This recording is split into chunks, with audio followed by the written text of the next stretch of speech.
seconds to go. Just an audio check. Is the audio okay? If you could let me know if the audio is okay. Yeah. All right. Great. Thank you. Thank you. Thank you. Good evening.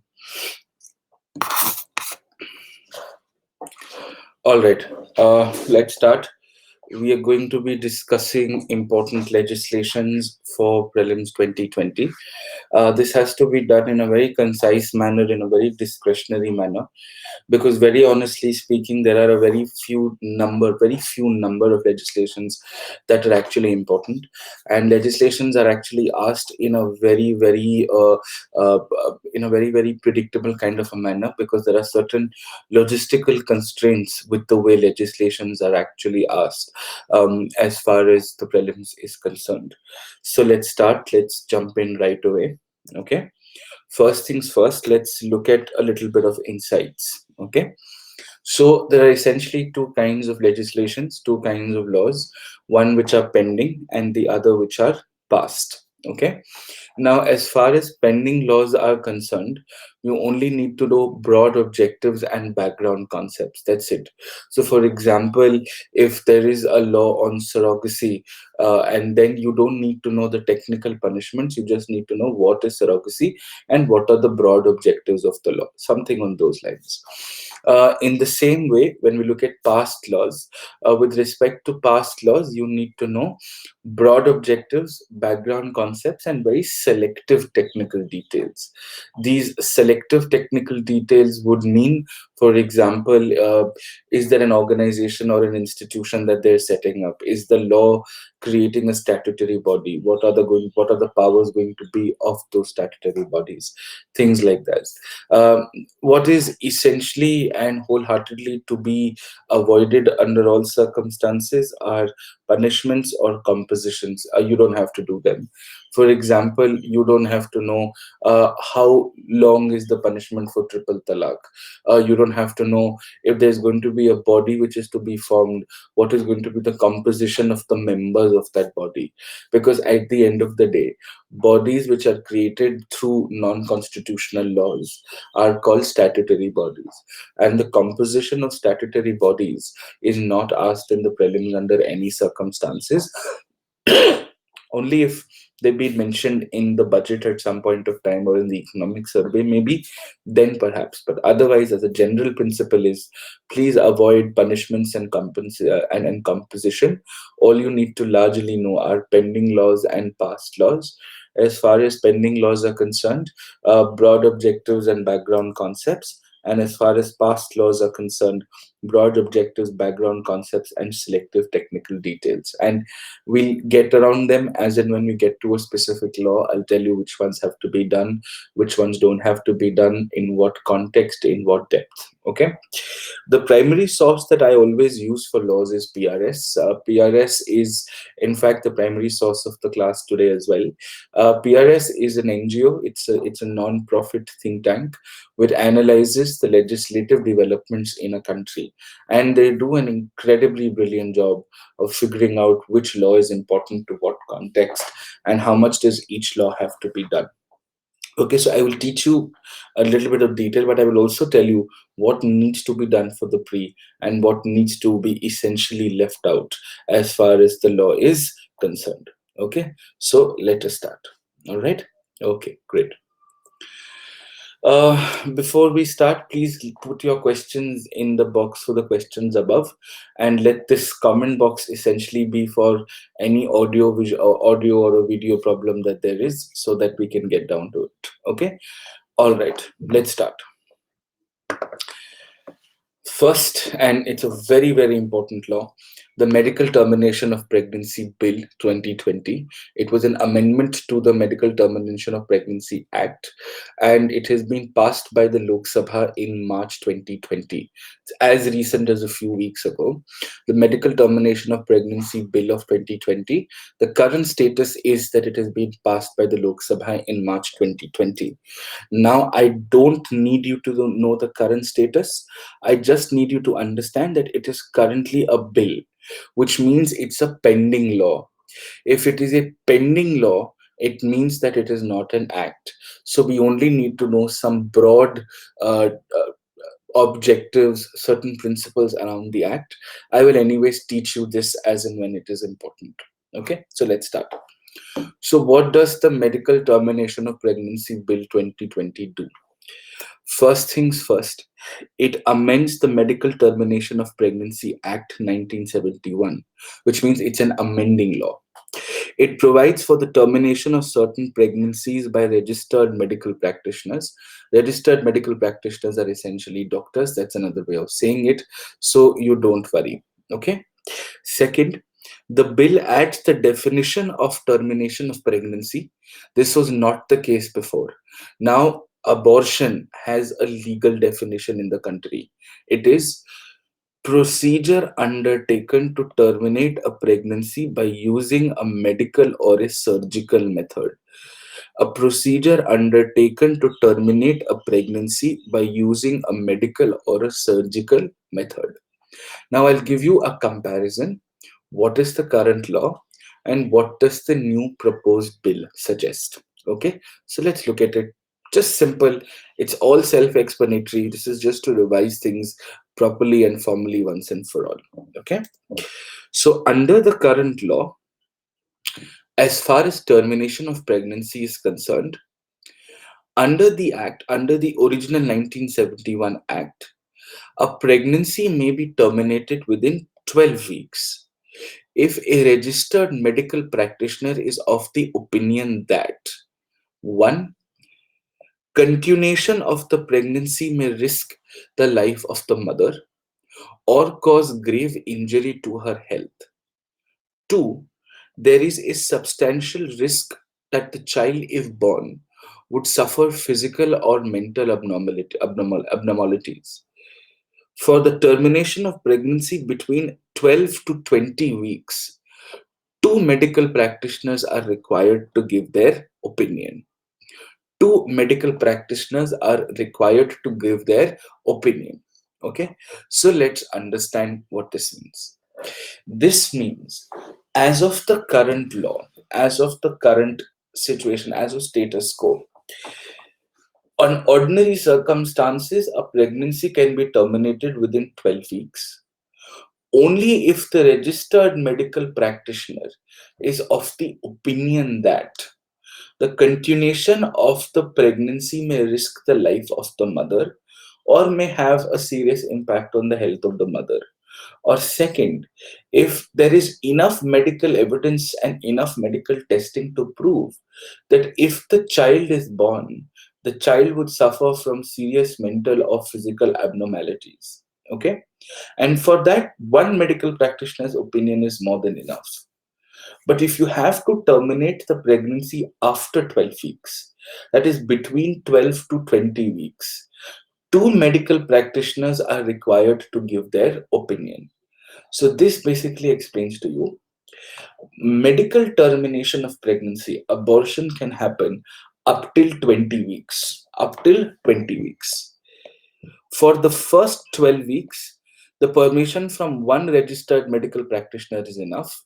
From 12 to 20 weeks, you require permission of two medical practitioners, and that is more than enough. Clear on this? All right, excellent. This is the current law as it says. Yes. If you're facing an audio issue, just refresh your screens once. Just refresh your screens. I think it should be okay because I've just done a backend tech check on my end. The net seems to be working. So just refresh once. If you still face a problem, then you let me know. Okay. Thank you. Thank you. All right. Now, what does the change in the law say? What is the amendment? Okay. The amendment says, or the proposed law change in the law says, a pregnancy may be terminated within 20 weeks with the opinion of a registered medical practitioner. Approval of two registered medical practitioners will be required for termination of pregnancies between 20 to 24 weeks, which basically means you are upgrading the time limit. The termination of pregnancy up to 24 weeks will only apply to specific categories of women as prescribed by the central government. Further, the central government will notify the norms of the medical practitioner whose opinions for termination of pregnancy would be required. So, what this basically means now is you require the permission of one medical practitioner to terminate a pregnancy up till 20 weeks. From 20 to 24 weeks, you would now require permission uh, for at least about two medical practitioners. And the qualifications or the conditions of these medical practitioners would be notified by the central government. Now, the basic question, what do you need to know from this slide for the prelims? You only need to know two things. One, that the definition of medical termination of pregnancy is now going to formally be a part of it. And second, an amendment is there which will be applied, an amendment will be there which would be applied to increase. Kanath have very clearly told you, please leave your doubts in the questions below, a questions column above, because it's easy for us to answer them one after the other. Okay, thank you. So, the second thing you need to know is that it increases the time span. It was previously 12 weeks, now it is 20 weeks for a single medical practitioner, and for 20 to 24 weeks, you require the opinion of two medical practitioners. Now, I must also tell you something. So, for example, let us say there is a victim of rape, and that victim of rape unfortunately becomes pregnant as a larger problem because of this. In such a case, that victim of rape who's become pregnant would anyways be assured a termination of pregnancy. So that is not a part of this. This is about the usual course of termination of pregnancy. The legislative intent, the objective behind medical termination of pregnancy is to ensure that instances of female infanticide don't happen. I also hope that all of you know that we have something called the Prevention of Prenatal Diagnostics Act. Prenatal means before the birth. Diagnostics means figuring out something about the child before the child is born, which basically means that in India, under no circumstances can the gender of the child ever be disclosed to the parents. Whether the child will eventually have a physical problem or a mental problem, that of course should be disclosed so that an appropriate call can be taken. But under no circumstances would the gender of the child ever be disclosed to the parents till the child is obviously born. Clear? So, this is the first part. Now, let's look at some additional details. Okay. Under the Act, if a pregnancy occurs as a result of the failure of any device or method used by a woman or her husband to limit the number of children, such an unwanted pregnancy may constitute a grave injury to the mental health of the pregnant woman. The current bill, the bill which is currently being looked at, amends this provision to replace married woman or husband with a woman and a partner. This is a very important tool because the 1971 Act was based on the general perception of society in and around the 70s, where you thought that people who only are married are the ones who will need to abort, but that's not the case. A person is free to be physically intimate as long as it is legal and as long as it is consensual. In such a case, if there is an unwanted pregnancy and if you go to the hospital, there is absolutely no reason for the hospital to reject you just because you are not married. Clear? So that's the basic idea. This is basically modernizing the law, that not only married couples but even unmarried couples can go for an abortion. Clear? And that's completely fine. It is okay. Understood? In fact, because of this new amendment, it will be easier for unmarried couples, it'll be easier for unmarried couples to get an abortion because you can simply state that the birth control failed and this is an unwanted pregnancy. Okay. Now, this bill also talks about the constitution of a medical board. It says that the upper limit of termination of the pregnancy will not apply in cases where the termination is necessary to the diagnosis of a substantial fetal abnormality, which means, I'll repeat this again, that the upper limit of termination will not apply where the termination is necessary due to the diagnosis of certain substantial fetal abnormalities. So, this basically means you might be in your 6th month, your 7th month, even in your 8th month. Let us say some very severe complications happen, and it is now a question of choosing between the life of the child and the life of the mother. It doesn't matter how much time has passed, but if there is a substantial complication with the child, in that case you would obviously have to terminate the child. These abnormalities would be diagnosed by a medical board, and under this bill every state government is required to constitute a medical board. The bill states that no registered medical practitioner will be allowed to reveal the name and other particulars of a woman whose pregnancy has been terminated, unless, of course, there is an authorization of the law. Okay, let's understand this clearly enough. It basically says that in cases of an emergency abortion beyond 24 weeks. So let me just draw it up for you so that you'll understand. With the new provision, up to 20 weeks, you only need permission from one registered medical practitioner. From 20 to 24 weeks, you require permission from two medical practitioners. The central government will give you qualifications of this in due course of time. Clear on this? Will give you qualifications on due course of time. Now, in emergency cases, beyond 24 months, in emergency cases, beyond 24 months, in such a case, you will set up a medical board. The central government will give you explanations, nomination, composition to this medical board, and you will make sure that in cases of more than 24 weeks, the board will decide on a case by case basis whether an abortion needs to happen or not. Clear? And this is in line with the recent judgment on Article 21, which includes the right to privacy, that the details of a person who is getting an abortion does not have to be declared to anyone unless specifically authorized by a law.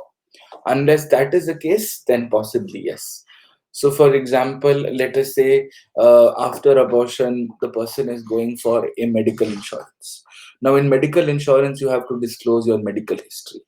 In that case, because there is a law and it allows for a disclosure like that, so you will have to disclose. Things like that are okay, but not under ordinary circumstances. Clear?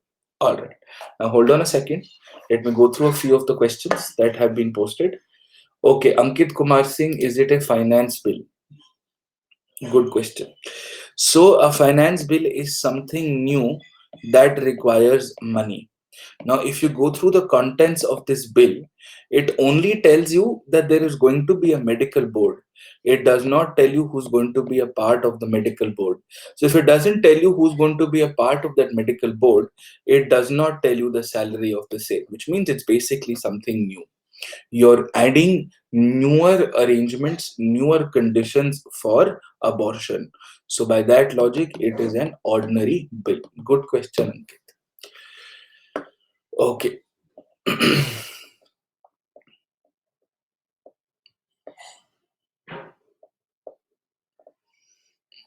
Okay, hold on. Tanvi. They will be uploaded by tomorrow. I've already spoken to the tech team. By tomorrow or so, they will do it. Okay. Darshita, who's finally authorized to check authenticity? What is the authenticity? The authenticity is whether the abortion is happening on legitimate grounds, right? For that, you have the registered medical practitioner. Okay, all right. Is it required to? Okay, just hold on. I'm only going to be looking at questions that have been posted in the box. Even if you're writing questions here, I'm sorry, it is unfair because people have put their questions on the box. So I will obviously answer the people who have followed the law that I have made. It is required to know about the punishment. Absolutely not. Not needed. Okay. Should the opinion be based on concrete proof or is it under doctor's discretion? Concrete proof and doctor's discretion both. Does it mean that unwanted pregnancies can't be aborted? Very good question, Aman. Let me answer this question. Okay. Now, there can be two kinds of unwanted pregnancies, one for married couple and second for the unmarried couple. Okay. For the unmarried couple, it is perfectly okay under this law. You can straight away get it done because the law assumes that you're not married, so you don't necessarily want to have children, so therefore it doesn't matter. Okay. With married, the same conditions apply. 12. So if you are getting the child aborted before 20 weeks, you can go to the registered medical practitioner and tell the medical practitioner that we don't want to have a child, we are not ready for it yet, we have career commitments, so we'd like to abort the child. Same procedure applies. Okay. All right. Please understand, you have to look at questions from these from the prelims perspective. Does it apply to citizens? Obviously citizens only. Does it apply to citizens and non-citizens? Devdashini. Citizens and non-citizens both, yes. Since health is the state subject, good question. Ishan, very good question. Hold on.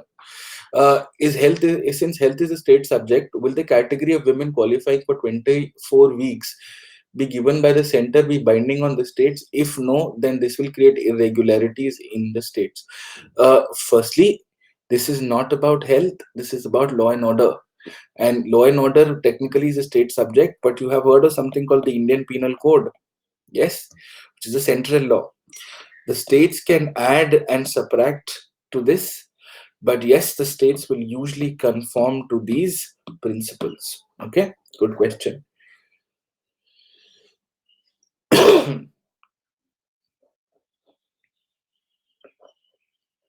Excellent question, Shubhankar. Let me take this up and then I'll move on to other things. Okay, just hold on. Hold on. Is a wise abortion not a fundamental right? So, now that the Puttuswamy judgment happened and the right to privacy has been made a fundamental right under Article 21, now you can actually file a PIL or you can actually challenge the law saying India should have, let us say, absolute abortion. Okay. Now, this is a more of an analytical debate on whether this should happen or not.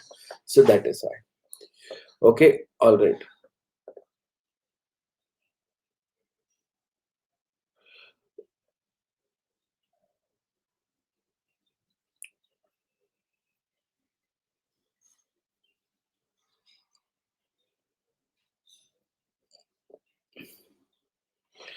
Okay. Single women is the same thing as unmarried. What the composition of the medical board will be decided by the central government. You don't need to do. Draft bills knows, for example, this is a bill, so you just need to know what are the broad changes of the bill. Okay. If someone wants to and can't afford, you always have government hospitals, which are relatively cheaper.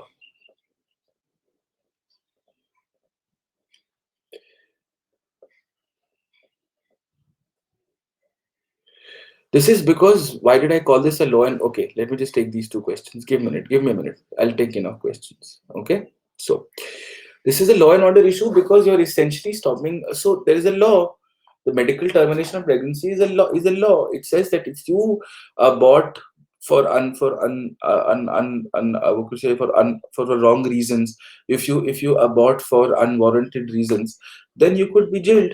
That's fine. That's the basic problem. If you could be jailed, for example, let us say somebody figures out that they are having a girl child and they don't like the idea of having a girl child. They'll go to the doctor and say, I want to abort, I did not want to have the child. So things like that. So that is why it is, you're essentially enforcing a law. You're preventing wrong intention abortions from happening. Okay. All right. It is, the bill is fairly vague. I understand that, but see, this is a prelims legislation class. If I have to get into the larger issues of abortion, right, it's going to take me an hour to explain you this. The idea is that is all you need to know. Okay, clear. All right. No, the prevention of prenatal diagnostics is not needed as of now. There are no changes to this.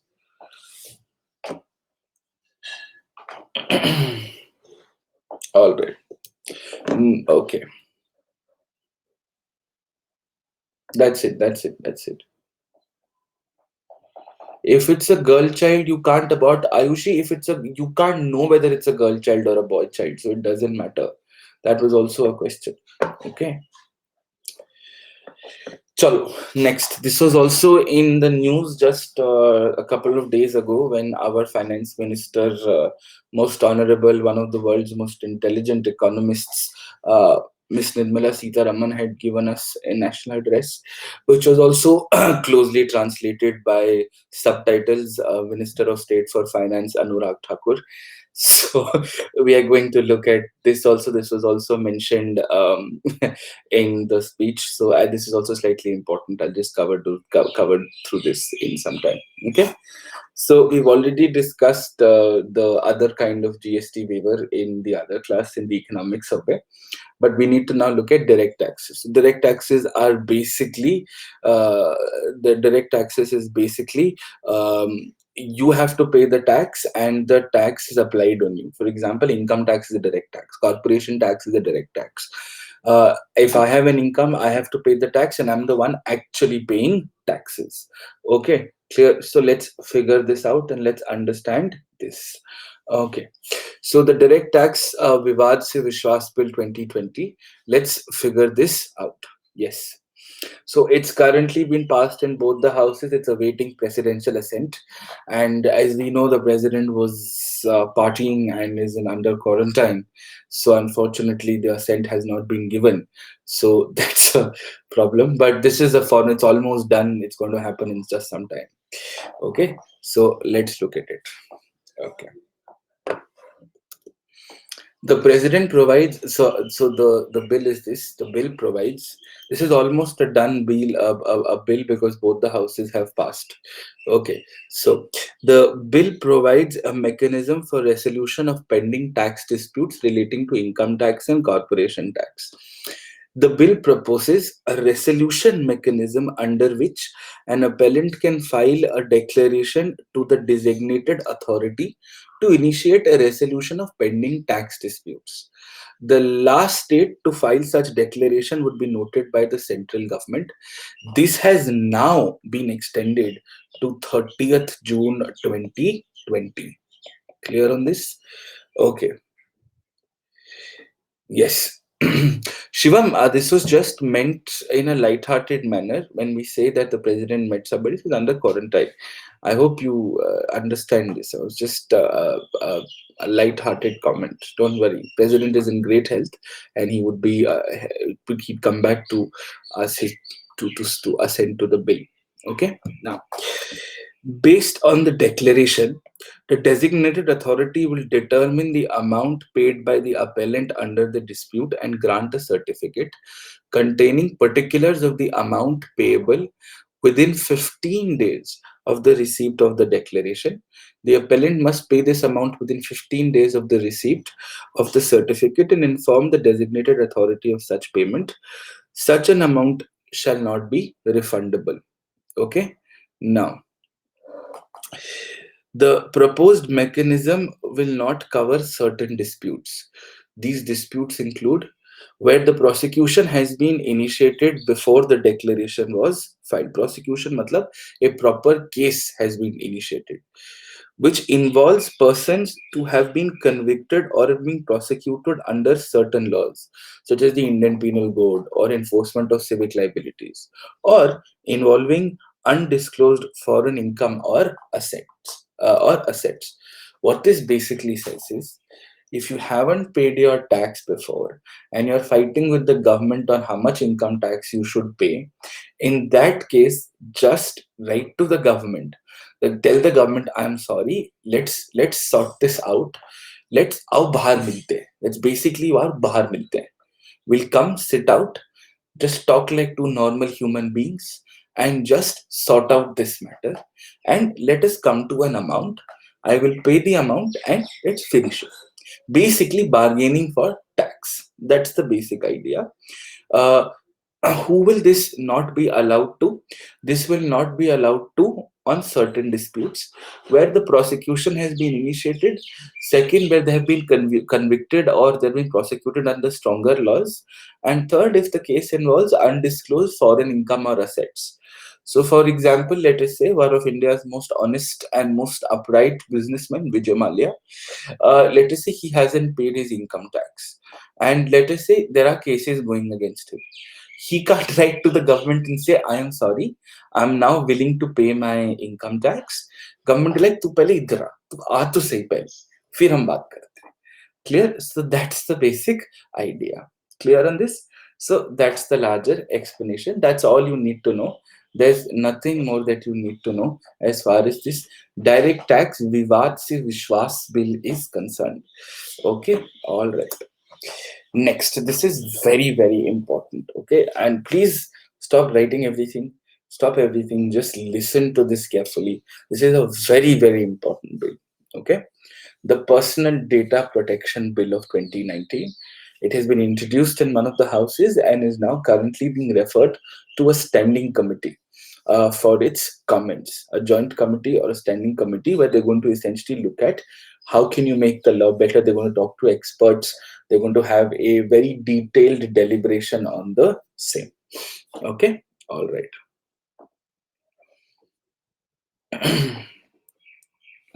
Now, the Personal Data Protection Bill. So you understand what this is. We'll start. Very simple and whatever is needed. The bill governs the processing of personal data by government, companies incorporated in India, and foreign companies dealing with the personal data of individuals in India. It applies to three kinds of institutions which will be dealing with an individual's data. One, government. Two, companies which are incorporated in India, which are registered in India. Third, foreign companies dealing with the personal data of individuals. Clear on this? Now, what is personal data? Personal data is the data which pertains to the characteristics, traits, or attributes of identity, which can be used to identify an individual, which means your bank records, your demographic records, your email address, your date of birth, biometrics, any form of basic personal data. Now, the bill categorizes certain personal data as sensitive personal data. This includes financial data, for example, your bank account, your internet banking, your passwords, your bank statements, your credit cards, your debit card payments. Okay. Biometric data, caste, religion, or political beliefs, or any category of data that is specified by the government in consultation with the authority and the concerned sector regulator. Which means, for example, if it's banking, the government will talk to RBI and will ask RBI, boss, what is the kind of sensitive financial data? Is it the data about the bank account? Is it a data about the taxes that the people pay? Is it the data on the spending that they make? Is it the data on online spending? They will decide. So don't worry about it. The technical components are very long in list. You don't have to worry about them. So this is what is called personal data. Now, this bill also introduces a term called a data fiduciary. Now, for the prelims, what is the data fiduciary is important. So please pay attention. A data fiduciary is an entity or an individual who decides the means and purpose of processing personal data.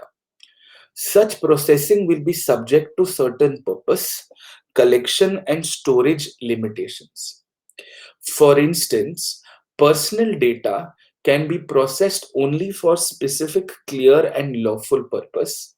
Additionally, all data fiduciaries must undertake certain transparency and accountability measures, such as implementing security safeguards such as data encryption and prevention of misuse of data, instituting a grievance redressal mechanism to address complaints of individuals, and they must also institute mechanisms of age verification and parental consent while processing sensitive personal data of children.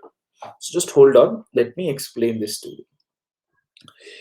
A data fiduciary is an entity or an individual which decides the means and purpose of processing personal data. Okay, a data fiduciary is an entity or an individual who decides the means and purpose of processing personal data. Give you a simple example. Let us say Zomato and Swiggy, two of my most favorite organizations in the world. They should be given Nobel Peace Prize for peace. Okay, Zomato or Swiggy. They process your personal data. Where do you live? What is your name? What is your age? So they are technically a data fiduciary.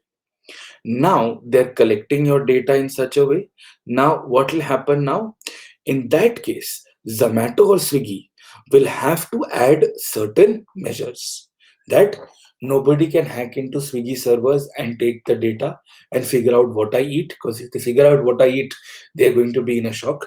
To instituting a grievance redressal mechanism. For example, let us say you have an account on Swiggy, and then suddenly a new startup opens up, and they send you a message saying, "Hi, we opened up. Would you like to join our app and order from our app?" That means Swiggy has sold your data to the new startup. Like for example, this happens a lot with Just Dial. For example, I take my phone. If I take my phone and let us say I open Just Dial, and I open Just Dial and I say searching for plumbers in my area. Now I have just searched. Then what happens? Then what happens? Then what happens is for the next 3 days I get a call at 2 o'clock in the morning. This random boy calls me up and says, "Sir, do you need plumbing?" Now that is the problem. What Just Dial has done is it has shared my data without specifically asking whether it is okay for them to share my data to somebody else. Clear? So this is what is meant by data fiduciary. Anybody who decides the means and the purpose of processing personal data. Okay, all right. Now there are two people. Like for example, there is a person who insures, insurer, and insuree, loaner and loanee. In the same way, you have something called uh, a data fiduciary, the company who's taking your data, and you and I as individuals who are called data principals. So let's understand this. Okay, this bill sets out certain rights of the individual or data principal. These include the right to obtain in confirmation from the fiduciary on whether their personal data has been processed or not. मतलब मैं Swiggy को phone करके I can call up Swiggy and ask, or I can send a mail to Swiggy and ask, have you processed my data? Seek correction of accurate, incomplete, or out of date personal data. The right to have personal data transferred to any other data fiduciary in case of certain circumstances, and restrict continuing the disclosure of their personal data by a fiduciary if it is no longer necessary or consent is widowed. Which basically means this. I explain. What this basically means is this. Just let me finish this. Let me explain this. Okay. Let us say there is Amazon. Now, Amazon is going to have a ton of data with us. Okay. Now, when we make an account, there is a small terms and condition which says I give permission for Amazon to process my data, because your Amazon account is built on the Amazon data that you fill out. This is my name, this is my address, this is where I live, these are my banking details. First. Second, If they have written your PIN code wrong, you can send an email to Amazon, you can correct your address book online. Third, if tomorrow Amazon is getting bought by another big e-commerce player, then you can have your data transferred from Amazon to somebody else. Like for example, if you had an Uber Eats account, now Uber Eats has been bought by Zomato. So now the data that Uber Eats had of you would now be transferred to Zomato. And fourth, I do not want any Zomato ads, any Swiggy ads, any Amazon ads. I do not want you to share my data with YouTube, share my data with Google. So, for example, if I search for pencil box on Amazon and I open YouTube, there'll be a small advertisement that says buy this pencil box. How does YouTube know what I was searching for Amazon? Because Amazon and YouTube have a shared data policy. That is why. Clear on this? Yes. All right. This is what is called the basic explanation of what is a data principle. Now, hold on. The bill allows for processing of data by fiduciaries only if the consent is provided by the individual. Now, if this bill passes, you have to specifically give consent that yes, you can now store my data and this is how you will use my data. Now, in certain circumstances, personal data can be processed without consent. These include if it is required by the state to providing benefits of the individual, legal proceedings, and to respond to a medical emergency. In these three cases, whether you like it or not, your data might be used. For example, let us say, I'll give you a very simple example in today's context. We're living in a national lockdown right now. Now, a very smart way to figuring out potential suspects who might have coronavirus is to basically track cellular movements. If your cellular movements suggest that you have traveled somewhere out of the country, or let us say you have been in a very, very crowded place or in a public place where there was a previous case of corona which was detected, then using your cellular data, using your tracking your movements to cellular data, the police can actually show up at your door and say, boss, we think you need to be in quarantine because we have processed your cellular data. So that is a brilliant example, a simple example of telling you how your data can be and is actually being used right now. Clear on this? Yes. Excellent. Yes. Good. Now, social media. This is the complicated part. Just please listen to this carefully. Hmm? Social media intermediaries. The bill defines these to include intermediaries, which include online social interaction between users to allow and share information. All such intermediaries which have users above a notified threshold, the threshold has not been notified yet, it would be. Threshold means the total number of people who have an account there and whose actions can have an impact on electoral democracy or public order.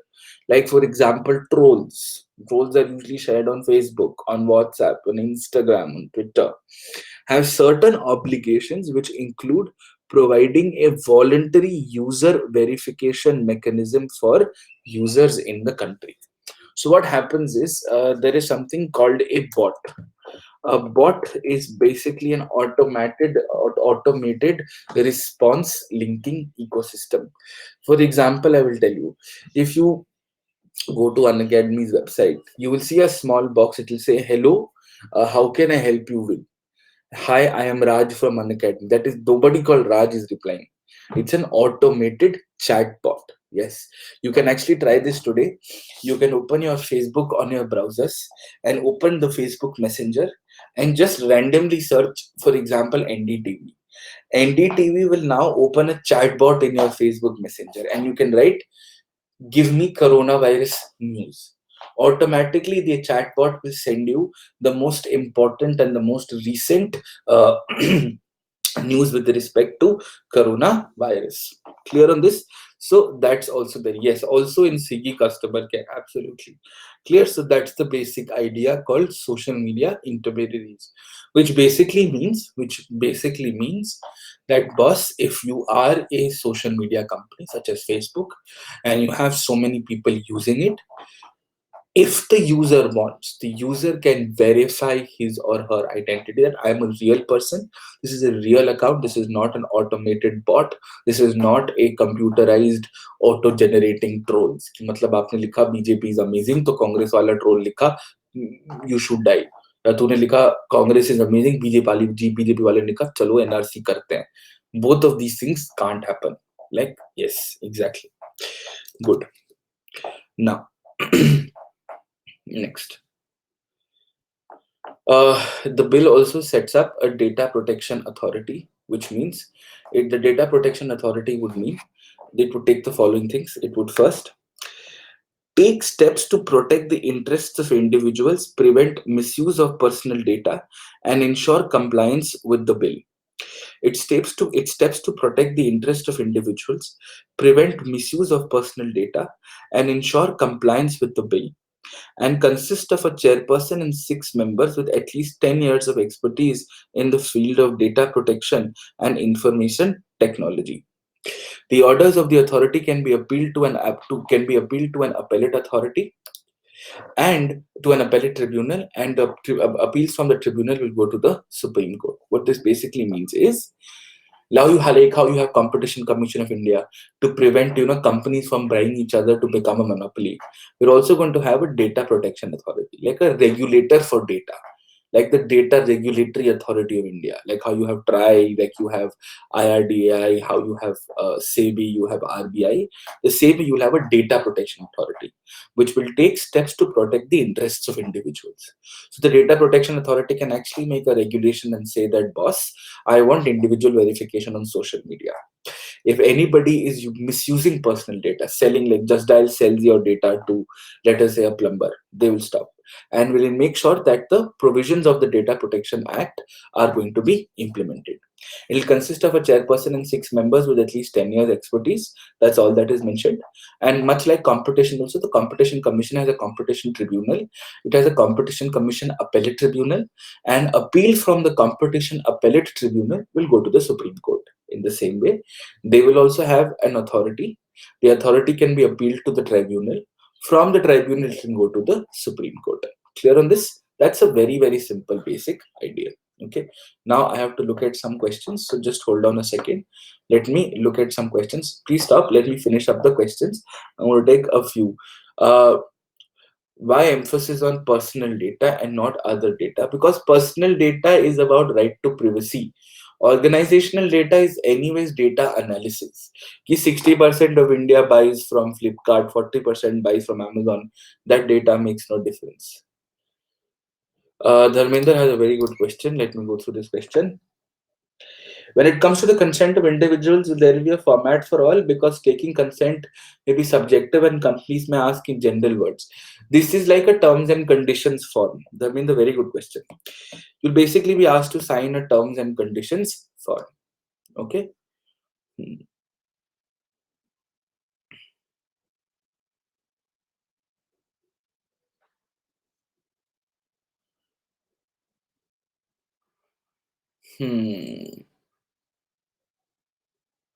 The data protection bill is also an ordinary bill. Yes. Social intermediaries are basically social media companies, Ankit. Social intermediaries are social media companies. That's it. Okay, Kumar has a good question. Kumar has a question on the storage of data. So this is actually more of a policy issue. I'll answer this.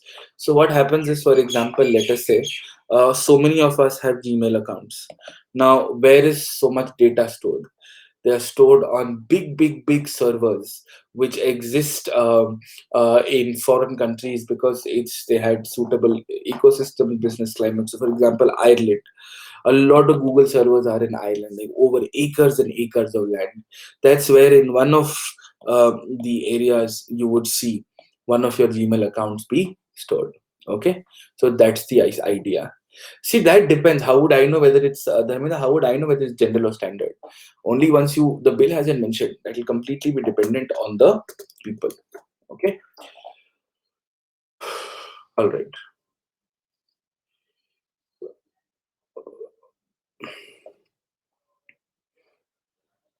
Medical data from hospitals also included. Yes.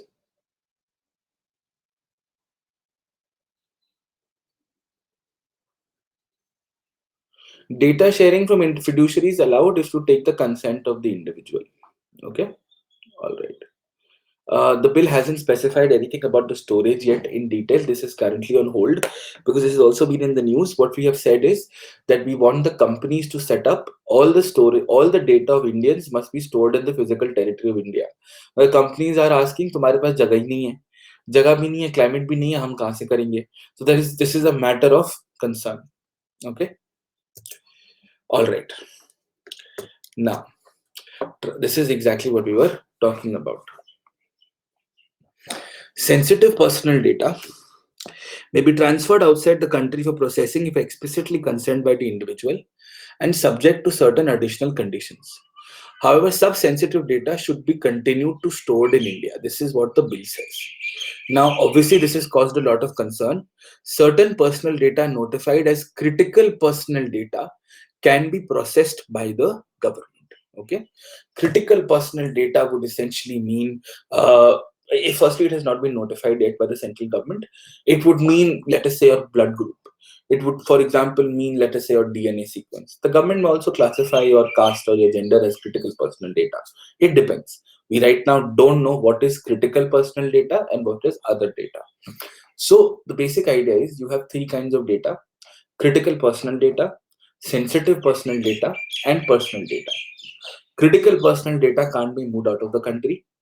Sensitive personal data can be moved out if the person wants, but you should try to store it in the country. Personal data can be anywhere, but you still have to take consent of the people. Okay. Sharing of non-personal data with government. The central government may direct data fiduciaries to provide with non-personal data, anonymized personal data where it is not possible to identify the data principal, for better targeting of services. This is the more interesting part. It is the government can ask Paytm or Flipkart or Amazon or Uber or Swiggy or Zomato to disclose the information that they have with the government so that they can better target the services. Clear on this? Or for whatever reason. So this is obviously a big question mark, because this would also mean that the government would have way too much power, because data, as we all know, is the new oil, as because it is obviously costlier than accepting oil. Clear on this? There are chances of misuse.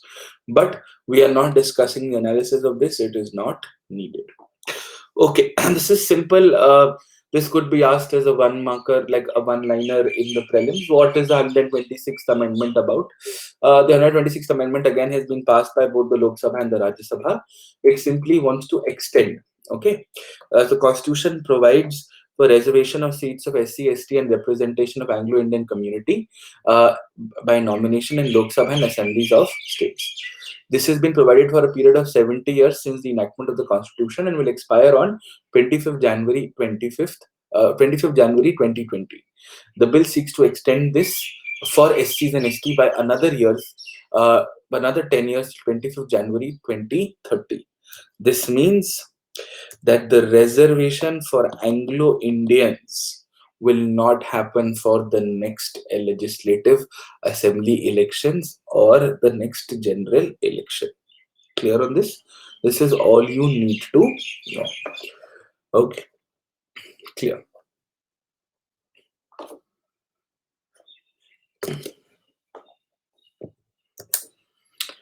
Any problem with this? Good. Actually, Radhika has an amazing question. Let me actually answer this question.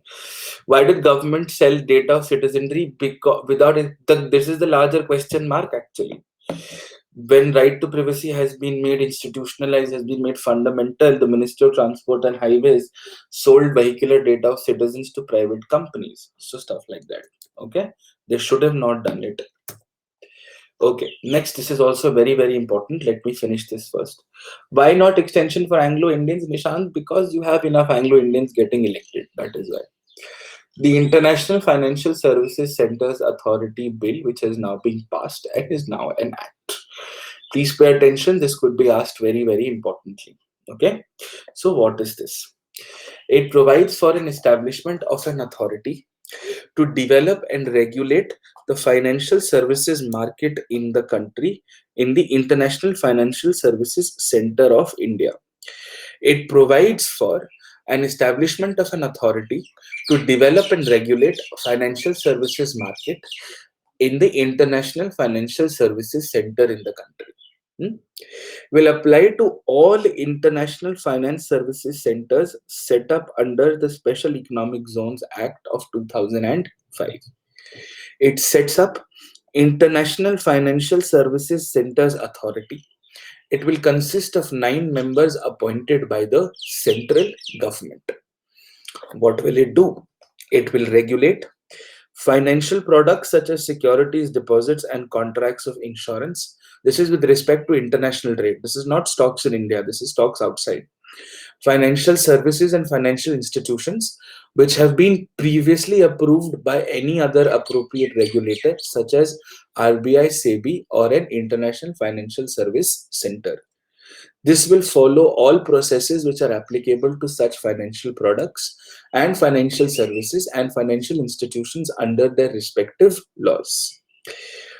All transactions of financial services in IFSCs will be in such a foreign currency, which most likely will be the dollar, because it's the international reserve currency for most countries, specified by the authority in consultation with the central government.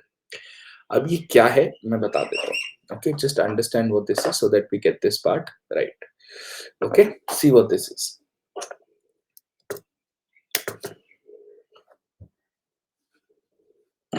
Okay, see what this is. Let us say, for example, there is a foreign insurance company who works with export import companies in India to give them trade insurance when they import or export goods inside or outside of the country. Now, this foreign insurance company has been approved by the RBI, has also been approved by something called the Insurance Regulatory Development Authority. Now, you will have another organization called the International Financial Services Center Authority, which will look at a larger ecosystem, okay, which will now supervise these financial insurance companies, these foreign financial insurance companies that are working on operating in India, okay. So that's the basic idea. All that you need to know is all overseas financial products will now be governed through the International Financial Services Authority, okay, which is now an act. Okay, all right. So that's the basic explanation, nothing more. It applies to, it's nothing, it's basically, for example, you have stocks of a foreign country which have to be traded by an Indian, or let's say a company in India which has a foreign insurance because they're an import export, then they would largely come under the Insurance Financial Services Authority. Clear on this? Okay, all right. American depository receipts, yes, global depository receipts could be one of those, absolutely. Okay, next. This is important. This has been, it is also now an act. With great sadness, am I going to explain this? The prohibition of electronic cigarettes, the Production, Manufacture, Import, Export, Transport, Sale and Distribution, Storage, Advertisement Act, which basically means e-cigarettes हमने ban कर दिया. ठीक है, अभी e-cigarettes क्या है मैं बता देता हूँ. Simple, इसमें कुछ करेंगे बस बैन कर दिया है. ठीक है. It defines e-cigarettes. It defines e-cigarettes as electronic devices that heat a substance which may contain nicotine and other chemicals to create vapor for inhalation. These e-cigarettes can also contain different flavors, like you have hookah flavors, and include all forms of electronic nicotine delivery systems, heat not burn products, e-hookahs, and other similar devices, which basically means electronic सुट्टा बंद कर दिया है. ठीक है, very simple. Prohibits the production, manufacture, import, transport, sale, distribution, advertisements of e-cigarettes. No person can use any place for the storage of any stock of e-cigarettes. If a person stores any stock of e-cigarettes, then the person will obviously have to be penalized. And the owners of existing stocks of e-cigarettes will have to declare and deposit these stocks at the nearest office of an authorized officer. This authorized officer would be a police officer, at least to the level of sub inspector, or any other officer as notified by the center or the state government. which basically means अगर आपके पास e cigarette है तो अपने थाने में जाके दे दो, उसको वो रख लेगा और वो यूज नहीं करेगा, ऐसा वो प्रॉमिस किया है आपको. You can't even store it, you can't even, नहीं हेमंत, डिपॉजिट करने के पैसे नहीं मिलेंगे. ये ई सिगरेट है, सोना नहीं है जो गिरवी रखने जा रहे हो. Clear on this? Okay. Supreme Court number of judges act, we've added now new judges to the Supreme Court. Now we have 33 excluding the Chief Justice of India. 33 excluding the Chief Justice of India, which means we have a total of 34. हाँ, ऐसा भी नहीं होगा कि e cigarette देने जा रहे हो तुमको बीड़ी का पैकेट रिटर्न, बार्टर सिस्टम भी नहीं है, पब्लिक डिस्ट्रीब्यूशन सिस्टम नहीं है, ठीक है. So that will also not happen. Okay, clear? Okay. Now, let me answer two questions and I'll move on. Just give me 2 minutes. Bas. Ek second. Tushar has a very important question. Why are they not banning usual cigarettes? They should. I completely agree with you. I support you. You have a good question, Tushar, but your question hurt me, Tushar. So, yeah.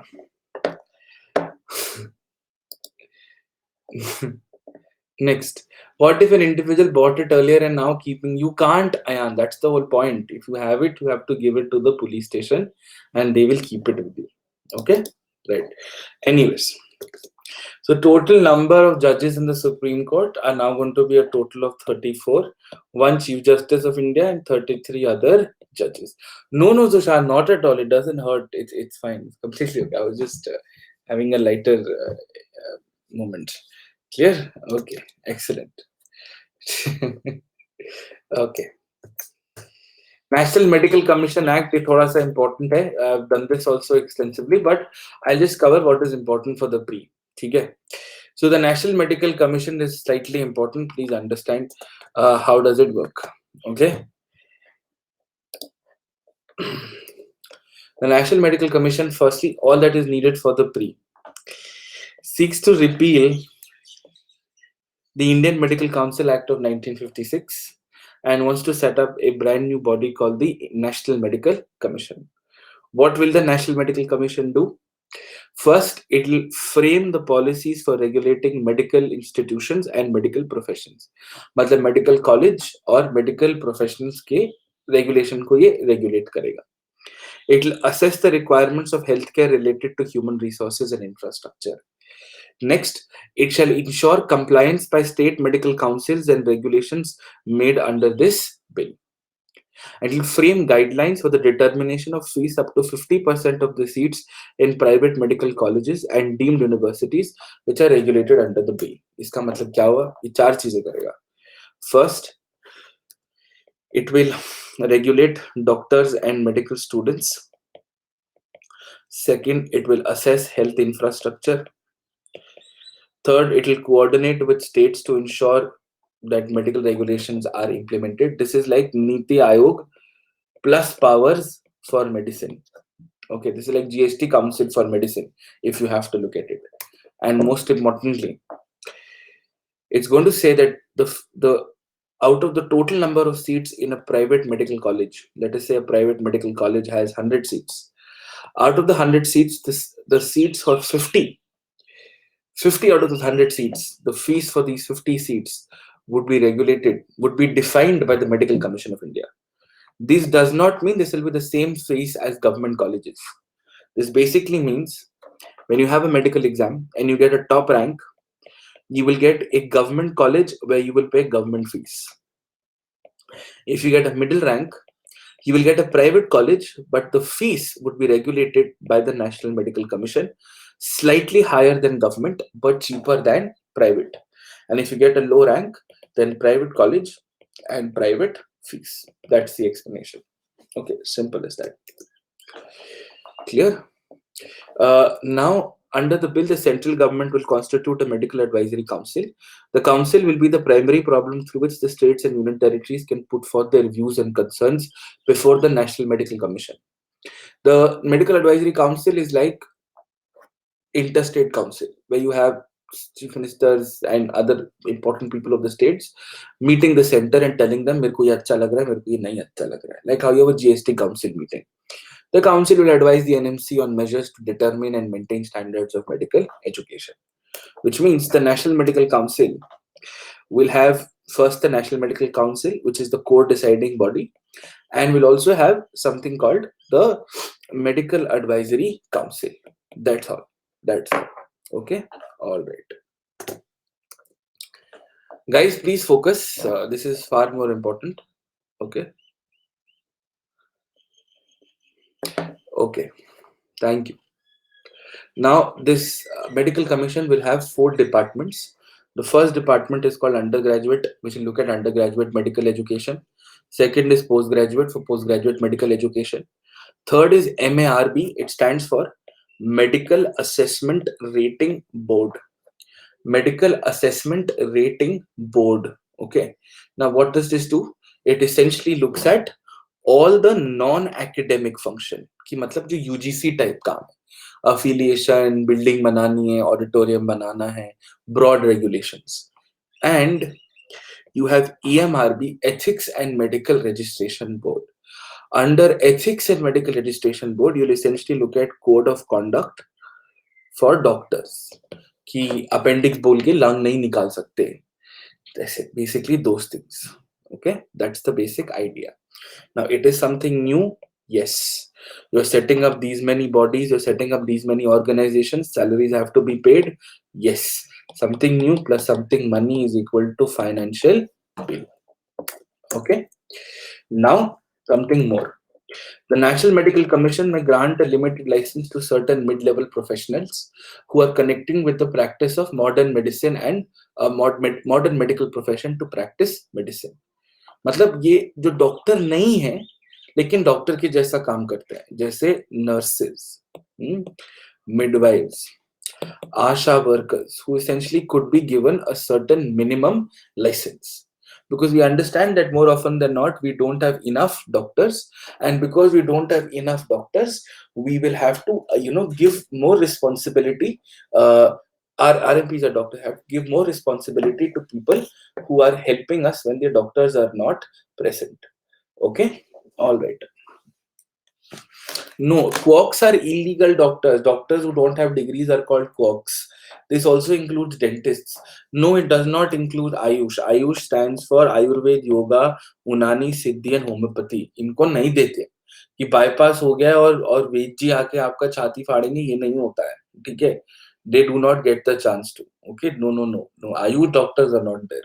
Registered medical professionals. Okay, clear? Yeah. There will be a uniform national eligibility come entrance test for admission to undergraduate and postgraduate super specialty medical education in all medical institutions regulated under the bill. Which basically means एक भारत एक होता है ना, श्रेष्ठ भारत एक Bharat. So एक भारत एक medical test for all government owned private medical colleges, everybody, even including AIMS. AIMS has also agreed to this in October.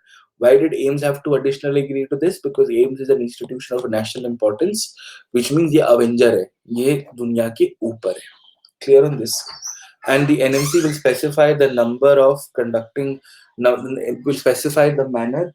Will specify the manner of conducting common counseling for admission, which is basically like जैसे JEE में counseling होता है, things like that. Now the next one is important. What we're going to have now is a uniform, nationally conducted final year MBBS exam. Okay, this exam would be conducted at all medical colleges. This is an independent exam, which means the final year medical students have to write this exam and individually get these marks. मतलब year 1 2 3 4 के marks इसमें add नहीं हो जाएंगे, ठीक है. They will essentially be, they have to pass this exam independently. Okay, now this exam is called next, the national exit test. This exam will serve three purposes.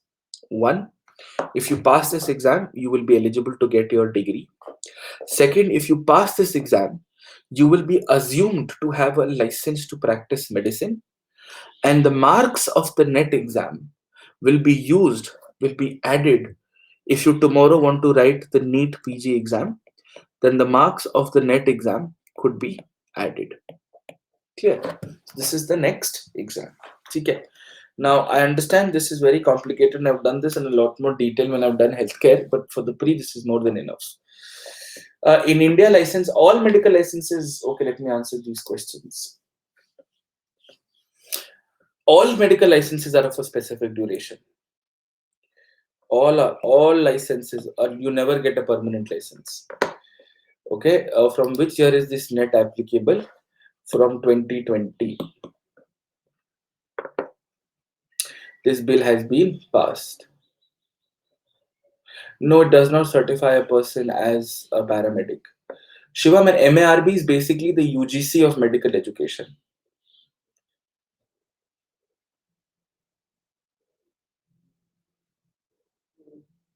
Okay. Why disparity in fees in some private colleges? Because they have the right to set up their own. A question, important question. The parliament has the power to regulate the office of the Supreme Court, which basically means the parliament has the powers to regulate the office of the Supreme Court, regulate the functions of the Supreme Court. In such a case, the parliament can decide. So this is not an amendment under Article 368. In fact, this is a financial bill because new Supreme Court judges will require new money, as I have discussed before. Clear on this? Okay. But army data is sensitive, is not stored in foreign country. Now, transgender persons protection right. Okay, let's do this. This is also important. Okay, I have to first ask, hold on a second.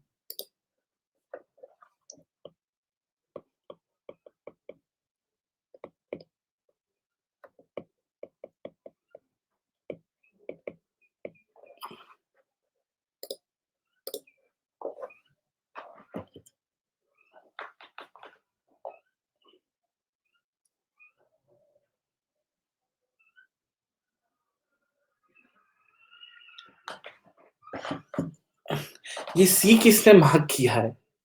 सी तो option ही नहीं है. Good, correct answer is also A. Great, got it, got it. Thank you, thank you, thank you, thank you. Okay, great. Excellent. Thank you. Let me just cover this like another 15-20 minutes more, but we'll do this. Okay. Tushar, what kind of question would be asked? Composition is not important. The functions from NMC will be asked, Tushar. Okay. All right. So let's continue. The Transgender Persons Protection of Rights Act. This has been passed. This is a proper law. Okay. All right. बहुत ध्यान से सुनना. It defines a transgender person as one whose gender does not match with the gender assigned at birth.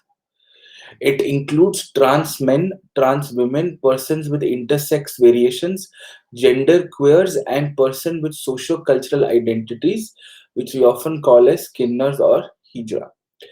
Intersex variations is defined to mean a person who at birth shows variations in or her primary sexual characteristics, external genitalia, chromosomes, or hormones from the normative standard of a male or a female body.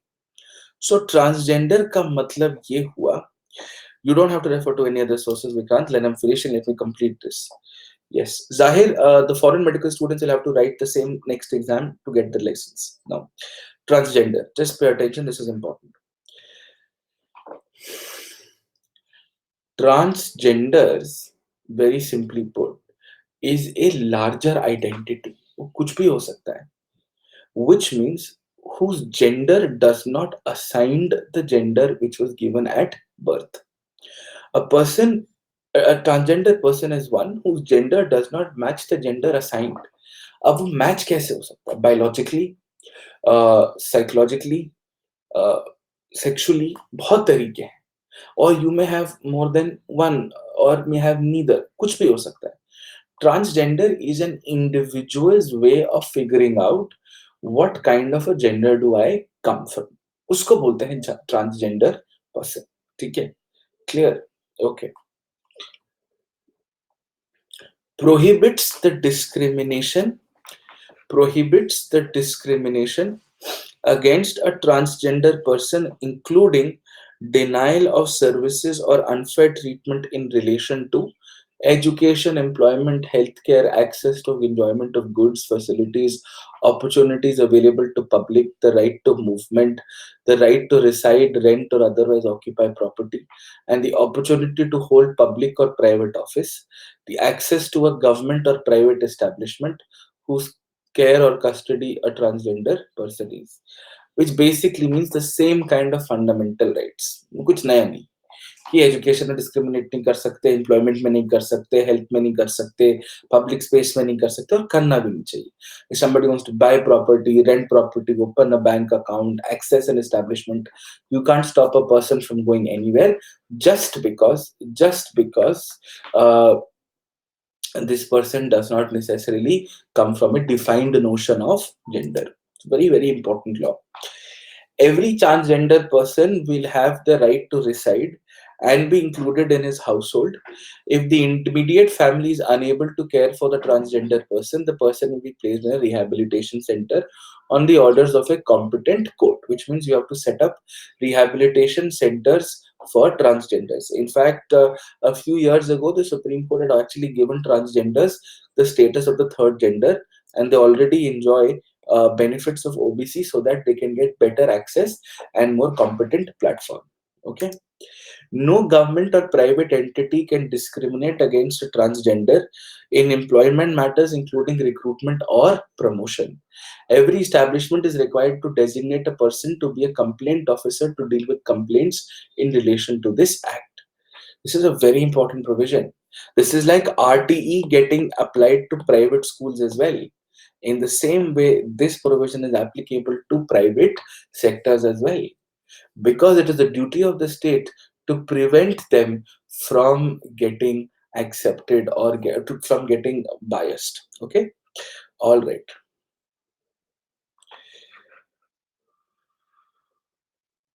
Okay.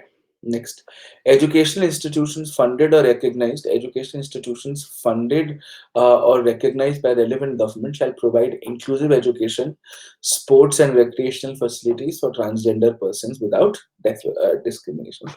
सब साथ में खेलेंगे कूदेंगे अच्छा रहेगा. ठीक है. Now the tough part comes. Okay.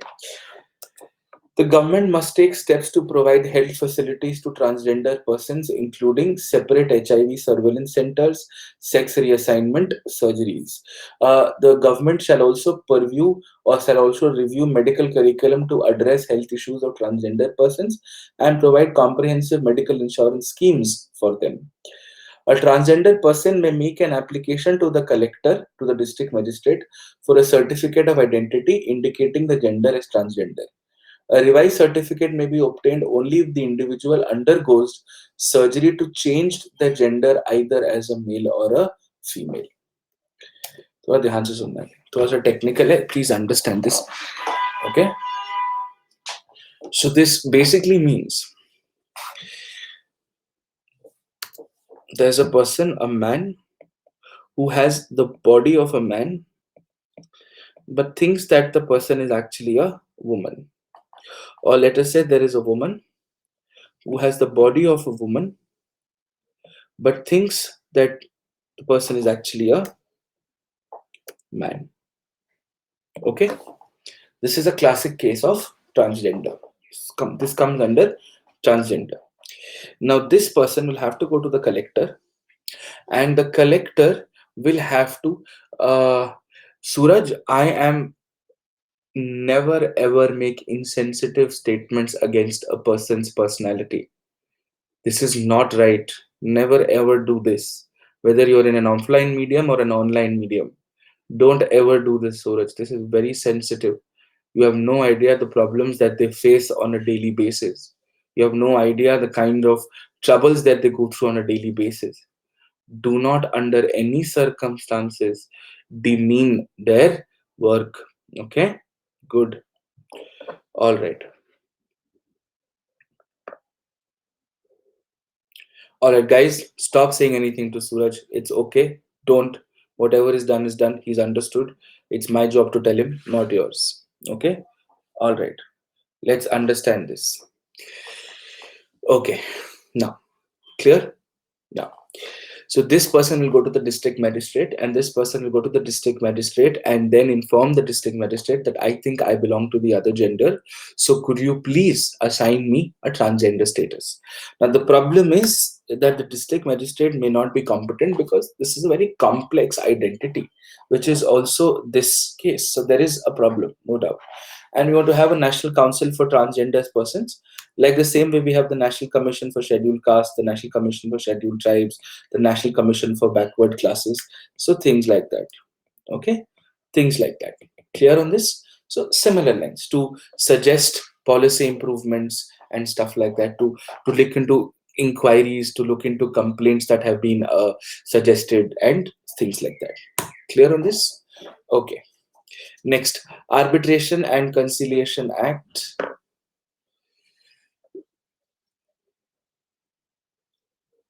The army will allow transgenders now. No, it does not mean government will not pay for surgery.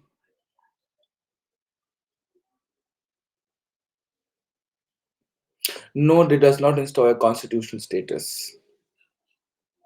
If the person DM says no, no means no, then the person can appeal to a higher authority, but the process has not been mentioned. Is it problematic? Yes, socially there could be an issue. No, we don't need to know the composition of the National Commission for Council for Transgenders. Okay. The Arbitration and Conciliation Act. Arbitration and conciliation very simply means out of court settlement. That's it. Basically means out of court settlement. Okay. It seeks to amend the Arbitration and Conciliation Act of 1996.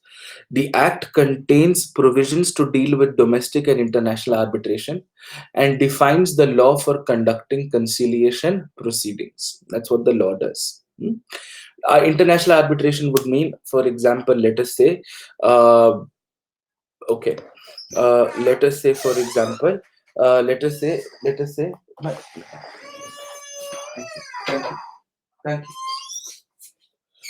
So, for example, let us say uh, there is a shipping company in India, okay, which supplies shipping personnel, manpower,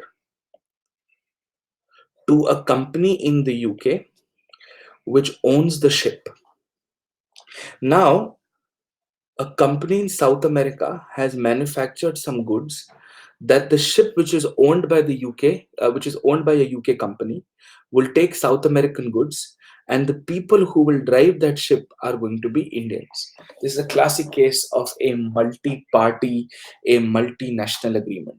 So what you can do is, in case there's a dispute, you can say we will go to arbitration. We will not go to a court. We will go to an arbitration. This is what is meant by arbitration: international commercial agreements, or international agreements for that matter. So, for example, there is a company in India who supplies manpower on ships. The ship is owned by a UK company, and the goods that the ship is carrying are South American. Now, where will the dispute lie? Where will the location lie? Where will the jurisdiction lie? Cases like these are referred to arbitration. No, not ICJ, arbitration. The three companies decide, they come together and say, Ki chalo, we will keep, let us say, Singapore as an arbitration center. And Singapore is one of the world's leading arbitration centers. Okay, one of the world's leading arbitration centers. Okay. All right. So it seeks to amend the Arbitration and Conciliation Act of 1996. The act contains provisions to deal with domestic and international arbitration and defines the law for conducting conciliation proceedings. Okay. All right. Please hold on. Please hold on. Okay. Finish this. Seeks to establish an independent body called the Arbitration Council of India for the promotion of arbitration, mediation, conciliation, and other alternate dispute redressal mechanisms. Its functions include framing policies for grading arbitral institutions and accrediting arbitrators, framing policies for grading arbitral institutions and accrediting arbitrators, making policies for the establishment, operation, and maintenance of uniform professional standards for all alternate dispute redressal matters, and maintaining a depository of arbitral awards in India and abroad. Okay, what it basically wants to do is like a trade promotion authority. You want to promote that instead of going to another country and setting up an arbitration center there, why don't you come to us? Why don't you come to India? Why don't you come and resolve your disputes in India? This will give a boost to our economy. This will give us an image that India is a business friendly economy. And this will also help the legal profession get more experience in commercial arbitration. For example, that the ship was owned by UK, the goods were South American. The goods were South American, the ship was owned by UK, and there were Indians who were driving that ship. Now, that ship has had an oil spill. Okay. Now, damages have to be paid. Apart from the criminal issue, damages have to be paid, civil fines have to be paid. There is an issue on the ship. Now, it has been decided by the three companies that in case of there is any issue, it will be referred only and only to arbitration, and that arbitration would be in Singapore. Why Singapore? Because Singapore has very, very good business laws. Now, the Supreme Court and the High Court usually appoint arbitrators. They can be anybody, they could be retired lawyers, retired judges, senior lawyers, doesn't matter. And there is no time limit for international commercial arbitrations. आप जितना लंबा करना चाहो आप कर सकते हो. Clear on this? We basically want to set up something called the Arbitration Council of India. Of course, it is a chargeable service. Of course, it is a chargeable service. Okay. See, this is like a look. This is like a company version of Lok Adalat, that you want the people to essentially come and use the services. Uh, will act like a separate. Okay, Rupal question is for domestic arbitration. Will Arbitration Council of India act like a separate tribunal? This is not a tribunal. This is out of court settlement. It is binding on the people who've taken the arbitration. Uh, will the act? Yes, there are WTO regulations on this. There are WIPO regulations on this. Will the act only apply to cases where Indians are the party? Absolutely not. Any case can come to India if the companies want to. Is arbitration a kind of ICJ? No. You don't know, the people decide. Obviously, अगर murder हुआ तो arbitration नहीं कर सकते ना, कि मतलब फांसी पे चढ़ाने नहीं बाहर बैठ के डिसाइड करते कि चलो तू मैंने उसको मारा तू मेरा वाला एक मार, ये नहीं हो सकता. Clear on this? So that's the basic idea. Okay, excellent. Next, surrogacy. This is important. The select committee report has been received in February 2020. Again, very, very important law. Let's start. बहुत ध्यान से सुनना. Surrogacy is basically, surrogacy is similar to, ये movie देखी थी good news, उसमें अक्षय कुमार था और ये सब थे.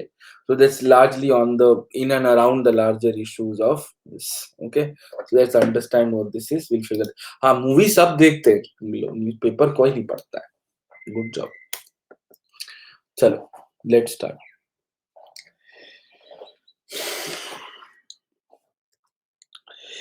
The bill defines surrogacy as a practice where a woman gives birth to a child for an intending couple with the intention to hand over the child to the intending couple. The surrogacy defines surrogacy as a practice where a woman gives birth to a child for an intending couple with the intention to hand over the child after the birth to the intending couple. Okay, which basically means this.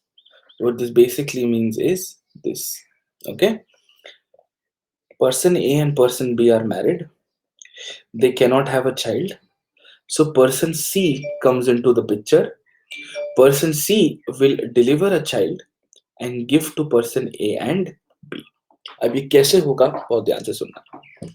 This bill specifically prohibits commercial surrogacy but allows altruistic surrogacy. Commercial surrogacy मतलब पैसा नहीं ले सकते, किसी को higher नहीं कर सकते. Clear on this? Altruistic surrogacy is you want to do this because you really want to help the couple have a child, because apparently if you have a child you have a good life. Now altruistic surgery involves no monetary compensation to the surrogate mother other than the medical expenses and insurance covered during the pregnancy. इसके अलावा कोई पैसा कहीं कुछ नहीं मिलेगा. Okay. Commercial surrogacy includes surrogacy or its related procedures undertaken for a monetary reward in cash or kind exceeding the basic medical expenses. Clear on this? Yeah. So we are going to ban it. Surrogacy is permitted when the intending couple suffer from proven infertility. It is only when it is altruistic, when it's not for commercial purposes, and it is not for producing children for sale, prostitution, other forms of exploitation, for any other condition or disease specified through regulations. मतलब आप इससे, for example, आप इससे, very simply put, you can't make a business of producing children. Okay, you can't make a business of producing children. You can basically set up to help another person out. अब देखो, the intending couple should have a certificate of essentiality, which is, and a certificate of eligibility, which is issued by the appropriate authority. A certificate of essentiality and a certificate of eligibility, which is issued by the appropriate authority.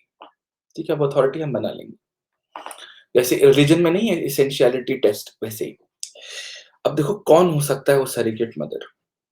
A close relative of the intending couple, a married woman having a child of her own, between 35 to 25 to 35 years, मतलब a medically safe age group, a surrogate only once in her lifetime, and can possess a certificate of medical and psychological fitness for surrogacy.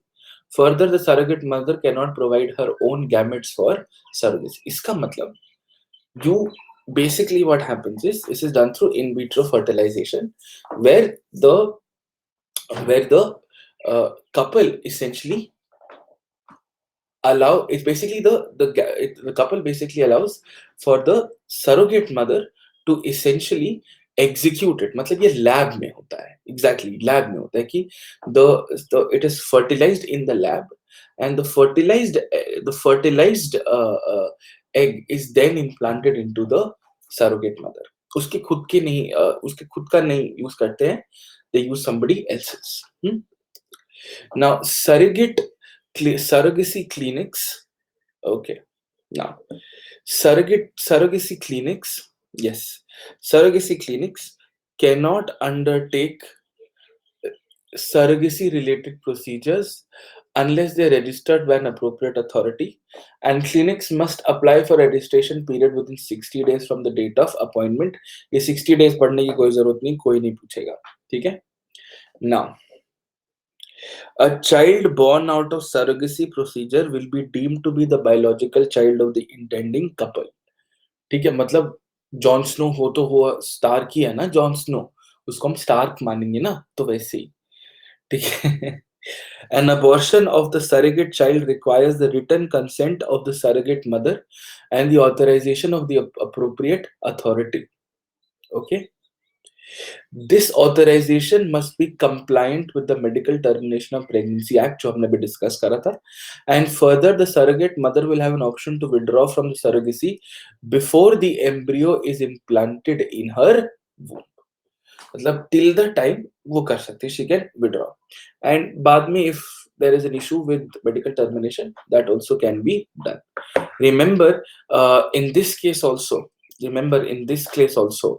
there are certain issues here. First is the gender of the child cannot be mentioned under any circumstances to the parents either. Okay, surrogacy is not allowed for unmarried couples. It has to be for married couples as of now. Next, the last law. Just take 2 minutes. Yes, Arpit, but they haven't notified it, which is why we're still sticking to the close relative clause because they haven't notified it. Okay, that is why. Yeah, same. Each limit लिखा तो है उधर 25 to 35.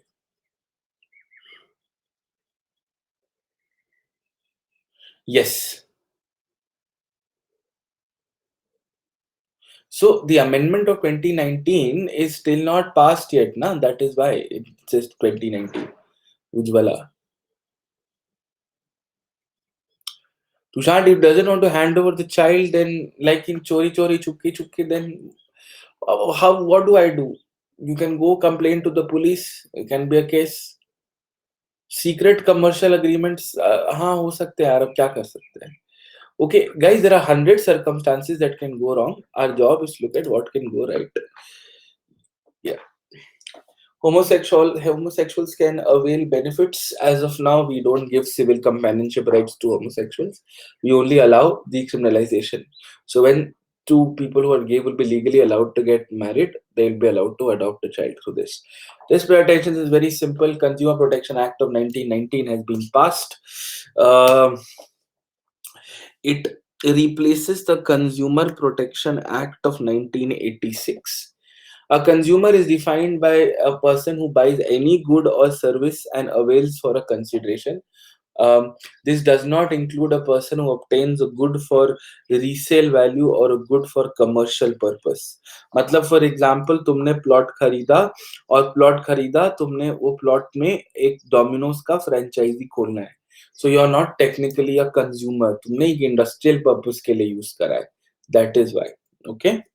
Now it covers transactions through all modes, including offline and online through electronic means, tele-shopping, multi-level marketing, and direct selling. Kuch bhi. This is also what you and I are doing here. You are also consumers in a certain way. There are 6 consumer rights which have been defined. For example, protected against marketing of goods and services which are hazardous to life and property. Like for example, गुटखा नहीं खाना, ऊंचे लोगों का ऊंचा पसंद नहीं होता है पान पराग, things like that. Second, to be informed of quality, quantity, potency, purity, standard, and price of goods and services. For example, ये देखो इधर मेरे पास पड़ा है कॉलिन. ना ऑब्वियसली मैं ये पीता नहीं हूँ, ये मैं साफ करने के लिए रखा था.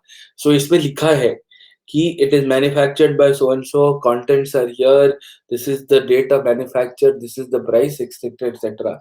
ये राइट है आपका. इसको हम जैसे something under packaging and distribution mechanisms ये देते हैं हम. ठीक है. Yes. assured access to a variety of goods or services at competitive prices. कि मतलब लेस का पैकेट 100 रुपए में नहीं होना चाहिए. Clear on this? Seek redressal against unfair or restrictive trade practices. Like for example, companies can't come together, hold the market, and then charge you more. What this law brings new to the table is it will set up a Central Consumer Protection Act authority to promote, protect, and enforce the rights of consumers. It will regulate matters relating to the violation of consumer rights, unfair trade practices, and misleading advertisements. So it is like Competition Commission of India, अभी हमने discuss करा था National Medical Commission, security exchange में regulator बना रहे हैं कि हम कंज्यूमर अफेयर्स को रेगुलेट करेंगे. We'll also have an investigation wing headed by Director General, which will conduct investigation in such violations. This is like Lokpal plus Competition Commission of India gives you Central Consumer Protection Authority. Okay. Yes, Devansh, people in this lockdown are holding cigarettes. What to do? I don't know what to do. I am worried too. Okay. Next. The Central Consumer Protection Authority. No, it will not be CCI. CCI was just an example of something similar. It will inquire into violations of consumer rights. It will pass orders and recall goods that are hazardous, and reimbursement of price paid, discontinuation. Like example देता हूँ मैं. For example, Volkswagen, very very naughty company. What Volkswagen did was they put cheating devices uh, uh, in their cars, and whenever the emission control tests happened, it was shown that Volkswagen was doing really really well, but they were not doing very well. They were actually cheating. For example, there can be sometimes the car is manufactured and the car has a major safety default. Then in that case, the Consumer Protection Authority can order for the recall of those goods, issuing directions to the concerned trader, manufacturer, endorser, advertiser, and publisher to either discontinue a false or a misleading advertisement. होता है ना, जैसे false और misleading advertisement मैं बताता हूँ. For example, वीको वज्रदंती है ना, उसको खाने के बाद तुम लोहा तोड़ सकते हो, ऐसा नहीं है, that's misleading, ऐसा नहीं होता है. ठीक है, yes yes, that exactly. uh, Imposing penalties and issuing safety notices to consumers against unsafe goods and services. Yes. The same thing, how we had consumer forum, we'll have consumer dispute redressal commissions. They'll be set up at state, district, and national. इसमें कुछ नया नहीं है. You can file a complaint with respect to restrictive trade practices, defective goods and services, overcharging or deceptive charging. होता है ना, जैसे loan में लोन प्रोसेसिंग चार्ज अलग है, 10 तरह के सर्विस टैक्स अलग है, वो सब. Offering of goods and services for sale may be hazardous to life and society. Complaints against an unfair contract can be filed only with state and national uh, appeals. State and national bodies. Appeals from a district redressal forum can be heard by state. Appeals from state can be heard by national. Final appeal is before the Supreme Court. Now, the district forum will only hear up to 1 crore. State will hear between 1 crore and 10 crore. And complaint values of more than 10 crores will directly be heard in the National Consumer Forum. This is exactly the same, and the exactly the same as Consumer Redressal Forum. इसमें कुछ भी change नहीं किया है. We've just kept it the same as what our current consumer laws are, so you don't have to worry about this. ठीक है, बस इतने ही है, इतने कर लोगे, अगर कोई लॉ आएगा तो इसमें से ही आएगा. ठीक है. Now going back to something that we had started with, भाई साहब 300 questions. Will the prelim be postponed? I don't know. Sir, marketing of Gutka and Pan Bahar is going on because they never market it as Gutka and Pan Bahar. Like आओ खूब मिलेगा रंग जब मिल बैठेंगे तीन यार आप में और बैक बाइक पर, उसमें बैक बाइक पर सोडा दिखाते हैं, बैक बाइक पर खंबा नहीं दिखाते. So that's the basic difference. Yes. No old acts. ये इम्पोर्टेंट है यार, टेस्ट सीरीज है, बड़ी मेहनत करी है मृणाल सर ने, राकेश सर ने, मैंने. तो देख लो, if you have some time, please enroll and please sit for these test series. The tests have been made very very well, and we'll also be doing discussions on these. ये आपके यहाँ पे लिखे हुए हैं. Clear? Excellent guys. Thank you so much. I will see you guys soon. This is enough. I will make sure this is uploaded on YouTube on priority because this is important. And don't worry, all these slides are already available on my Telegram channel, which I have already given long time back. I'll still share the channel here just in case you need to. ठीक है.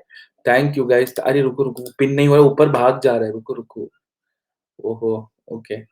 1 second. 1 second. 1 second. Oh. Thank you guys. Thank you so much. Thank you guys. Thank you guys. I'll see you guys. Take care. Please let us know about the feedback after the session is over. It will mean the world to me if you give me some feedback. Thank you. Take care. See you guys. Bye bye. Take care. See you.